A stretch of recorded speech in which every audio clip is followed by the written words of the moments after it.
अच्छे ही होंगे। दोस्तों, हमारे आज के चैप्टर का शीर्षक है सूरदास के पद। दोस्तों, सूरदास जी का जन्म 1478 में एक मान्यता के अनुसार मथुरा के निकट रुनकता या रेणुका क्षेत्र में माना जाता है, जबकि दूसरी मान्यता के अनुसार उनका जन्म स्थान दिल्ली के पास सीही में माना जाता है। सूरदास जी मथुरा और वृंदावन के बीच गऊ घाट पर रहते थे और मंदिर में भजन कीर्तन किया करते थे।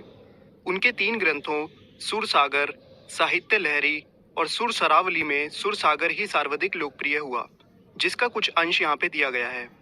आइए दोस्तों, शुरू करते हैं। यहाँ सुर सागर के भ्रमर गीत से 4 पद लिए गए हैं। कृष्ण ने मथुरा जाने के बाद सवै न लौटकर उद्धव के जरिए गोपियों के पास संदेश भेजा था। उद्धव जी ज्ञान मार्ग के जरिए गोपियों की विरह वेदना को शांत करना चाहते थे, लेकिन गोपियों को ज्ञान मार्ग की बजाय प्रेम मार्ग पसंद था। इस कारण उन्हें उद्धव का संदेश पसंद नहीं आया। आइए दोस्तों, अब हम अपने पहले पद की ओर बढ़ते हैं, जिसका भावार्थ यह है। इन छंदों में गोपियां उद्धव से अपनी व्यथा कह रही हैं।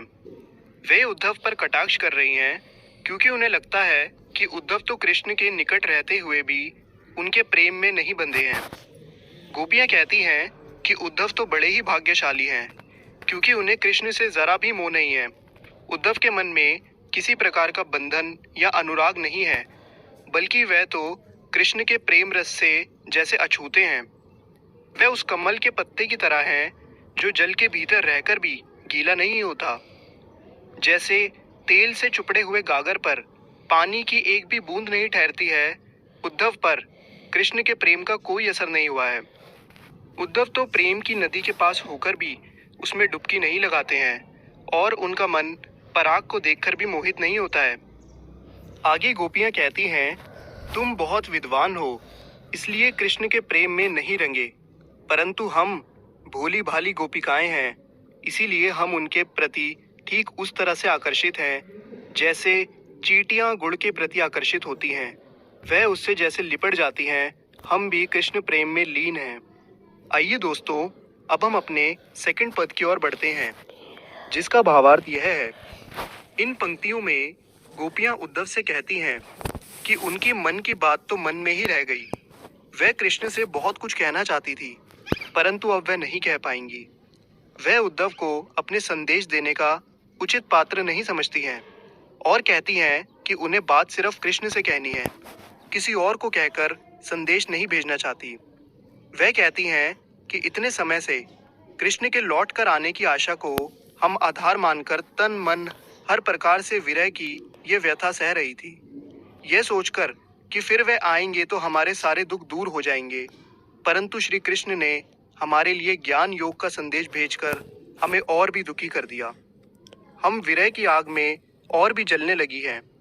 ऐसे समय में कोई अपने रक्षक को पुकारता है, परंतु हमारे जो रक्षक हैं वही आज हमारे दुख का कारण है। हे उद्धव, अब हम धीरज क्यों धरें, कैसे धरें, जब हम हमारी आशा का एकमात्र तिनका भी डूब गया। प्रेम की मर्यादा है कि प्रेम के बदले प्रेम ही दिया जाए, पर श्री कृष्ण ने हमारे साथ छल किया है, उन्होंने मर्यादा का उल्लंघन किया है। आइए दोस्तों, अब हम अपने अगले पद की ओर बढ़ते हैं, जिसका भावार्थ यह है। इन पंक्तियों में गोपियां कहती हैं कि कृष्ण उनके लिए हारिल की लकड़ी हैं। जिस तरह हारिल पक्षी लकड़ी के टुकड़े को अपने जीवन का सहारा मानता है, उसी प्रकार श्री कृष्ण भी गोपियों के जीने का आधार हैं। उन्होंने मन, कर्म और वचन से नंद बाबा के पुत्र कृष्ण को अपना माना है। गोपियां कहती हैं कि जागते हुए, सोते हुए, दिन में, रात में, स्वप्न में हमारा रोम रोम कृष्ण नाम जपता रहा है। उन्हें उद्धव का संदेश कड़वी ककड़ी के समान लगता है। हमें कृष्ण के प्रेम का रोग लग चुका है। अब हम आपके कहने पर योग का रोग नहीं लगा सकती, क्योंकि हमने तो इसके बारे में ना कभी सुना, ना देखा और ना कभी इसे भोगा ही है। आप जो ये योग संदेश लाए हैं, वो उन्हें जाकर सौंपें जिनका मन चंचल हो, क्योंकि हमारा मन पहले ही कहीं और लग चुका है। दोस्तों, उद्धव अपने योग के संदेश में मन की एकाग्रता का उपदेश देते हैं। गोपियों के अनुसार योग की शिक्षा उन्हीं लोगों को देनी चाहिए जिनकी इंद्रियां व मन उनके बस में नहीं होते। जिनका मन चंचल है और इधर उधर भटकता है। परंतु गोपियों को योग की आवश्यकता है ही नहीं, क्योंकि गोपियां अपने मन व इंद्रियों तो कृष्ण के अनन्य प्रेम में पहले से ही एकाग्र है। इस प्रकार योग साधना का उपदेश उनके लिए बिल्कुल बेकार है। आइए दोस्तों, अब हम अपने अंतिम पद की ओर बढ़ते हैं, जिसका भावार्थ यह है। गोपियां कहती हैं कि श्री कृष्ण ने राजनीति पढ़ ली है। वह व्यंग्य पूर्वक कहती हैं कि पहले से ही वे बहुत चालाक थे, पर अब उन्होंने बड़े बड़े ग्रंथ पढ़ लिए हैं, जिससे उनकी बुद्धि बढ़ गई है। तभी तो हमारे बारे में सब कुछ जानते हुए भी उन्होंने हमारे पास उद्धव से योग का संदेश भेजा है। उद्धव जी का इसमें कोई दोष नहीं है। ये भले लोग हैं जो दूसरों के कल्याण करने में आनंद का अनुभव करते हैं।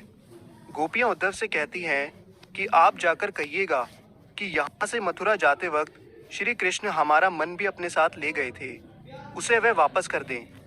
वह अत्याचारियों को दंड देने का काम करने मथुरा गए हैं, परंतु वे स्वयं अत्याचार करते हैं।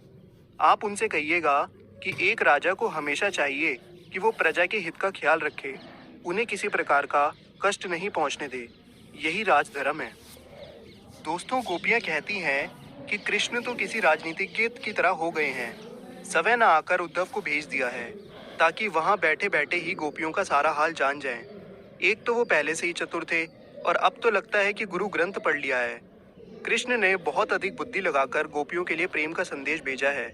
इससे गोपियों का मन और भी फिर गया है, वह और डोलने लगा है। गोपियों को लगता है कि अब उन्हें कृष्ण से अपना मन फेर लेना चाहिए, क्योंकि कृष्ण अब उनसे मिलना ही नहीं चाहते हैं।